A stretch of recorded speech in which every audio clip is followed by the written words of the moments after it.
नमस्कार, पॉजिटिव खबर में आपका स्वागत है। मैं हूं संतोष पाठक। देश के प्रधानमंत्री नरेंद्र मोदी अपने संसदीय क्षेत्र वाराणसी के दौरे पर है और ये कहा जा रहा है कि वाराणसी का दौरा करने के मामले में भी प्रधानमंत्री नरेंद्र मोदी ने रिकॉर्ड बना लिया है और हजारों करोड़ रुपए की परियोजनाओं की सौगात तो दे ही रहे हैं जनता को।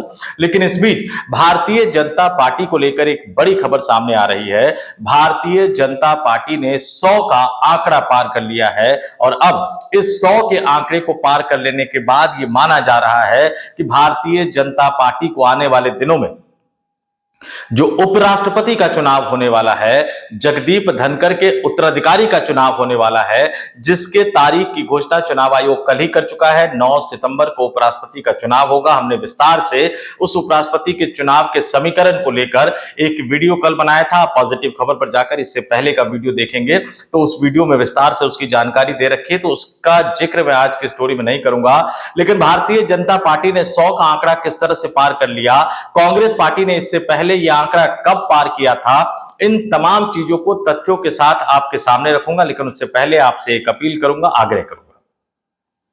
पॉजिटिव खबर एक अलग तरह का प्लेटफॉर्म है जहां संक्षेप में हम सिर्फ तथ्यों को, खबरों को आपके सामने रखते हैं। नो ब्लैक, नो व्हाइट, न इधर की बात न उधर की बात। वैसे भी इस दुनिया में काले और सफेद के अलावा भी कई रंग होते हैं, लाल, हरा, पीला, नीला, बैंगनी, भूरा। तो इसलिए तमाम तथ्यों की बात करनी चाहिए। तो आपसे अपील करेंगे, आग्रह करेंगे कि आगे बढ़िए, पॉजिटिव खबर यूट्यूब प्लेटफॉर्म को सब्सक्राइब कीजिए, अपने दोस्तों रिश्तेदारों से भी हमारे इस यूट्यूब प्लेटफॉर्म को सब्सक्राइब करने की अपील कीजिए और हमारे वीडियो देखिए, लाइक कीजिए, कमेंट जरूर कर दिया कीजिएगा। जितना ज्यादा आप कमेंट करेंगे उतना ज्यादा हमारी टीम का जो हौसला है, पॉजिटिव खबर यूट्यूब प्लेटफॉर्म की टीम का जो हौसला है वो बढ़ेगा। और अब आते हैं आज की खबर पर। देश का उच्च सदन राज्यसभा, जी हां, कुछ दिन पहले जिनके सभापति देश के उपराष्ट्रपति जगदीप धनखड़ साहब ने अपने पद से इस्तीफा दे दिया था, राज्यसभा में भारतीय जनता पार्टी के सांसदों का आंकड़ा 100 को क्रॉस कर गया है। अब राज्यसभा में भारतीय जनता पार्टी के 102 सांसद हैं और इससे पहले अप्रैल 2022 में भारतीय जनता पार्टी ने 100 का आंकड़ा क्रॉस किया था। लेकिन बाद में राज्यसभा के कई राज्यों में जो चुनाव हुए राज्यसभा के सांसदों को लेकर, उसमें बीजेपी को नुकसान झेलना पड़ा। बीजेपी का आंकड़ा 99 पर पहुंच गया था। पिछले सप्ताह तक भारतीय जनता पार्टी का आंकड़ा राज्यसभा में सिर्फ अपनी पार्टी का, बीजेपी की अपनी पार्टी का जिक्र कर रहा हूं, 99 पर पहुंच गया था। लेकिन अब एक बार फिर से भारतीय जनता पार्टी का आंकड़ा 102 पर पहुंच गया है। 3 राज्यसभा सांसदों की बढ़ोतरी हुई। और आपको बता दूं कि कांग्रेस की पिछले कुछ दशकों की अगर मैं बात कर लूं तो कांग्रेस ने 100 का जो आंकड़ा था ये 1988 से 1990 के दौरान अचीव किया था। यानी उस समय कांग्रेस पार्टी के राज्यसभा में, देश के उच्च सदन में 108 सांसद थे, जो बाद में घटते घटते घटते चले गए और फिर दोनों राष्ट्रीय दलों में से कोई भी 100 का आंकड़ा अचीव नहीं कर पा रहा था। भारतीय जनता पार्टी ने अप्रैल 2022 में ये 100 का आंकड़ा अचीव किया। बाद में उनके सदस्यों की संख्या घटती चली गई तो 99 पर पहुंच गए और अब 3 सदस्यों के जुड़ने के साथ भारतीय जनता पार्टी का आंकड़ा 102 पर पहुंच गया है। आपको बता दूं कि राज्यसभा में नियम के अनुसार अधिकतम 250 सांसद हो सकते हैं, जिसमें से 12 सांसद जो होते हैं वो राष्ट्रपति द्वारा मनोनीत किए जाते हैं। कला के क्षेत्र में, विज्ञान के क्षेत्र में, साहित्य के क्षेत्र में, जनसेवा के क्षेत्र में, अन्य क्षेत्रों में जो काम करने वाली प्रसिद्ध हस्तियां होती हैं उनको राष्ट्रपति राज्यसभा सांसद के तौर पर मनोनीत कर सकते हैं। उनकी संख्या 12 है। इसी में जावेद अख्तर साहब हुए थे, शबाना आजमी, सचिन तेंदुलकर, कई बड़ी नामी गिरामी हस्तियां इसी कैटेगरी में मनोनीत हुई थी। और मनोनीत होने के बाद राज्यसभा सांसदों को फ्रीडम होता है कुछ महीनों के लिए कि जब आप मनोनीत हो गए तो शपथ ग्रहण के बाद आप किसी भी राजनीतिक दल का दामन थाम सकते हैं। तो हाल ही में राष्ट्रपति द्रौपदी मुर्मू ने जिन 4 व्यक्तियों को राज्यसभा के सांसद के लिए नॉमिनेट किया था, नामांकित किया था इन कैटेगरियों में, उनमें से 3 सांसदों ने भारतीय जनता पार्टी का दामन थाम लिया है और इससे भारतीय जनता पार्टी के राज्यसभा में सांसदों का आंकड़ा 102 पर पहुंच गया है।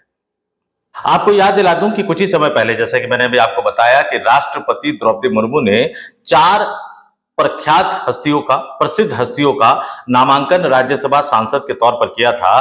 संतोष पाठक यानी मैंने खुद अपने फेसबुक अकाउंट पर उनकी पूरी डिटेल विस्तार से बताई थी। 13 जुलाई को सोशल मीडिया अकाउंट यानी मेरे फेसबुक अकाउंट पर जो मैंने पोस्ट किया था, उन चारों व्यक्तियों की जानकारी वो आपके स्क्रीन पर दिखा रहा हूं। आप चाहे तो हमारे इस फेसबुक मंच को भी फॉलो कर सकते हैं, यूट्यूब चैनल को भी सब्सक्राइब कीजिए, लेकिन फेसबुक मंच को भी, फेसबुक अकाउंट को भी आप फॉलो कर सकते हैं। आपके स्क्रीन पर मैं दिखा रहा हूं 13 जुलाई का जो 4 लोग जो नामांकित किए गए थे, जिनको राष्ट्रपति ने राज्यसभा सांसद के रूप में मनोनीत किया था, आपके स्क्रीन पर दिखा रहा हूं। राष्ट्रपति द्रौपदी मुर्मू यानी केंद्र सरकार चूंकि फैसला करती है, राज्यसभा के लिए 4 प्रसिद्ध लोगों को मनोनीत किया है।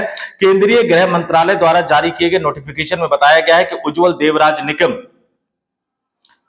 सदानंदन मास्टर, हर्षवर्धन श्रृंगला और डॉक्टर मीनाक्षी जैन को राज्यसभा के लिए मनोनीत किया गया है। अब इन चारों व्यक्तियों के बारे में भी आपको बता देता हूं। मुंबई के प्रसिद्ध वकील उज्जवल देवराज निकम ने कसाब के खिलाफ मुकदमे में जीत हासिल कर उसे फांसी की सजा दिलवाई थी। निकम बीजेपी के टिकट पर मुंबई नॉर्थ सेंट्रल से लोकसभा का चुनाव भी लड़े थे, लेकिन हार गए थे।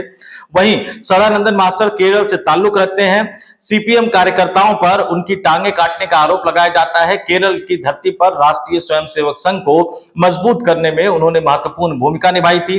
वहीं हर्षवर्धन श्रृंगला देश के विदेश सचिव रह चुके हैं। वे अमेरिका और बांग्लादेश जैसे देशों में भी राजदूत रह चुके हैं।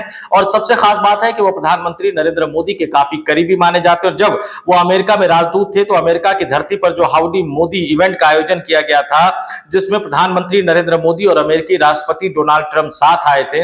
आजकल तो ट्रंप साहब बिल्कुल गजब कर रहे हैं, उसका जिक्र किसी और स्टोरी में करूंगा। तो उसके आयोजन में महत्वपूर्ण भूमिका हर्षवर्धन श्रृंगला ने निभाई थी। और उसके बाद चौथे व्यक्ति जो थे, या यूं कहूं कि चौथी व्यक्ति जो थी, डॉक्टर मीनाक्षी जैन एक भारतीय इतिहासकार है। वे दिल्ली विश्वविद्यालय के गार्गी कॉलेज में इतिहास की एसोसिएट प्रोफेसर रह चुकी है।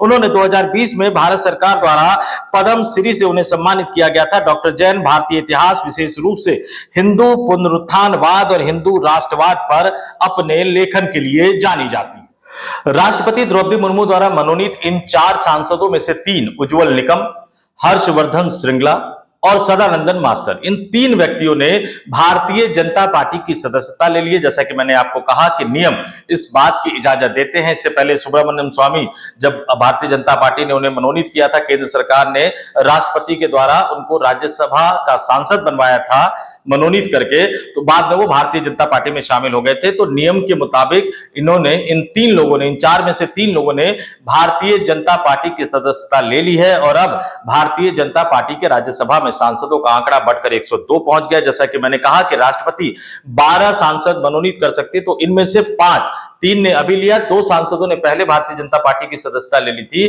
तो मनोनीत सांसदों की अगर बात करें तो 5 मनोनीत सांसद भारतीय जनता पार्टी के सदस्य बन चुके हैं। और इस तरह से एनडीए सांसदों का आंकड़ा 132 पर पहुंच गया है। यानी भारतीय जनता पार्टी की जो सहयोगी दल है एनडीए गठबंधन में शामिल, उनको जोड़ लिया जाए तो 132 पहुंच गया है। एक और इसमें जोड़ सकती हैं तो 133 तक ये आंकड़ा पहुंच गया है। और उपराष्ट्रपति के चुनाव में कैसे फायदा होगा, जाते जाते ये भी मैं आपको बता देता हूं, क्योंकि उपराष्ट्रपति का चुनाव लोकसभा और राज्यसभा के सांसद मिलकर करते हैं। लोकसभा में भारतीय जनता पार्टी के पास अपने दम पर 240 है, एनडीए के सहयोगी दलों को मिला लिया जाए तो 293 का आंकड़ा है। अब राज्यसभा में भारतीय जनता पार्टी के पास अपने दम पर 102 हो गए हैं, अपने सहयोगी दलों को मिलाकर 132 हो गए हैं। तो लोकसभा और राज्यसभा के सदस्य संख्या और एनडीए के पास, भारतीय जनता पार्टी के पास मौजूद और उनके सहयोगी दलों के पास मौजूद सांसदों की संख्या को देखा जाए तो भारतीय जनता पार्टी आराम से अपना उपराष्ट्रपति का चुनाव जीत सकती है। या इसको यूं भी कह सकते हैं कि उपराष्ट्रपति के चुनाव में भारतीय जनता पार्टी के उम्मीदवार के जीतने के चांसेस बहुत ज्यादा है। तो ये भाजपा को एक बड़ी बढ़त मिलती हुई नजर आ रही है। लेकिन जाते जाते आपको यह भी बता दूं कि उपराष्ट्रपति के चुनाव में लोकसभा और राज्यसभा के सांसद शामिल होते हैं, वो वोट दे सकते हैं। लेकिन यह चुनाव गुप्त मतदान प्रणाली के द्वारा होता है, यानी सांसद किसी को दिखा नहीं सकते कि उन्होंने किसको वोट किया है। और इससे भी बड़ी बात है कि राजनीतिक दल इस चुनाव के लिए व्हिप जारी नहीं कर सकते, यानी चाहे भारतीय जनता पार्टी हो, चाहे कांग्रेस पार्टी हो, या दोनों सदनों में जिनके पास भी सांसद है उनमें से कोई भी राजनीतिक दल हो, वो अपने पार्टी के सांसदों को व्हिप जारी करके इस बात के लिए मजबूर नहीं कर सकते कि वो अमुक उम्मीदवार के पक्ष में ही वोट करे। यानी सांसद अपनी स्वतंत्रता से, अपनी मर्जी से उपराष्ट्रपति के चुनाव में वोट डाल सकते हैं। जाते जाते आपको फिर बता देता हूं कि नोटिफिकेशन जो चुनाव चुनाव आयोग ने जो कार्यक्रम घोषित किया है, 7 अगस्त को नोटिफिकेशन जारी किया जाएगा, यानी नामांकन प्रक्रिया की शुरुआत हो जाएगी। 21 अगस्त नामांकन भरने की आखिरी तारीख है और नामांकन को वापस लेने की अंतिम तारीख 25 अगस्त है। और उसके बाद एक से ज्यादा उम्मीदवार अगर मुकाबले में बचे रह जाते हैं, एक से ज्यादा वैध उम्मीदवार अगर मुकाबले में बचे रह जाते हैं, तो 9 सितंबर को उपराष्ट्रपति चुनाव के लिए संसद भवन परिसर में वोटिंग होगी। लोकसभा और राज्यसभा के सांसद उसमें वोट करेंगे और उसी दिन 10 बजे से लेकर सुबह 10 बजे से लेकर शाम के 5 बजे तक वोटिंग होगी और उसी दिन मतगणना भी होगी और उपराष्ट्रपति का चुनाव कौन जीता इस बात की घोषणा भी कर दी जाएगी। तो देखते हैं अभी भारतीय जनता पार्टी किसको अपना उम्मीदवार बनाती है, कांग्रेस पार्टी किसको अपना उम्मीदवार बनाती है। एनडीए वर्सेस इंडिया गठबंधन की लड़ाई क्या एक बार हमें फिर से देखने को मिलेगी? क्या एनडीए एकजुट रहेगा? क्या विपक्षी इंडिया गठबंधन एकजुट रहेगा? इन तमाम चीजों को जानने के लिए हमें इंतजार करना पड़ेगा। हालांकि ज्यादा संभावना इस बात की है कि चाहे एनडीए हो चाहे इंडिया गठबंधन हो, वो अपने पत्ते नामांकन की आखिरी तारीख यानी 21 अगस्त को ही खोलेंगे। तो इस वीडियो में इतना ही। जाते जाते फिर आपसे अपील करूंगा कि पॉजिटिव खबर के इस YouTube मंच को, YouTube प्लेटफॉर्म को जरूर सब्सक्राइब कीजिए। अपने दोस्तों, अपने रिश्तेदारों से भी इसे सब्सक्राइब करने की अपील कीजिए। आज की स्टोरी पर आपके कमेंट का, आपकी प्रतिक्रियाओं का इंतजार रहेगा। अपनी प्रतिक्रियाओं से हमें अवगत जरूर कराइए। अगर वीडियो देखते हैं आप तो लाइक जरूर कर दीजिएगा, कमेंट कर सके तो हमें और ज्यादा अच्छा लगेगा। और फिर एक बार पॉजिटिव खबर YouTube प्लेटफॉर्म को सब्सक्राइब जरूर कीजिएगा। नमस्कार।